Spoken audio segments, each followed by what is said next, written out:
அச்சச்சோ! கோதுமை தோசையா? வேணவே வேண்டான்னு சொல்கிறவங்க கூட இந்த மாதிரி கோதுமை தோசை சுட்டு கொடுத்தீங்கன்னா 3லேருந்து 4 தோசை சாப்பிடுவாங்க. அவ்வளோ கிறிஸ்பி அண்ட் டேஸ்டியாக இருக்கும்.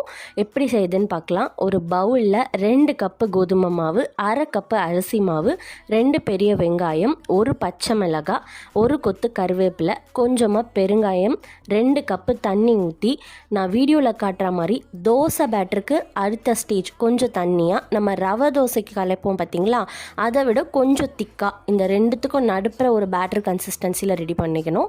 நம்ம எப்படி ரவா தோசை ஊற்றுவோமோ அதே மாதிரி தான் தோசைக்கல்லில் நார்மல் தோசை மாதிரி ஊற்றாமல் சுற்றி ஊற்றிடணும். அப்புறம் கொஞ்சமாக எண்ணெய் போட்டு மீடியம் ஃப்ளேமில் நல்லா கிறிஸ்பியாக சுட்டு எடுத்திங்கன்னா சூப்பர் டேஸ்ட்டில் இருக்கும். தேங்காய் சட்னி, கார குழம்புக்கெலாம் அல்டிமேட்டாக இருக்கும். கண்டிப்பாக ட்ரை பண்ணுங்கள். இந்த மெத்தடில் இனிமேல் கோதுமை தோசை சுட்டு குழந்தைங்களுக்கு கூட கொடுங்க, சாப்பிடுவாங்க. சேனலை சப்ஸ்கிரைப் பண்ணிக்கோங்க.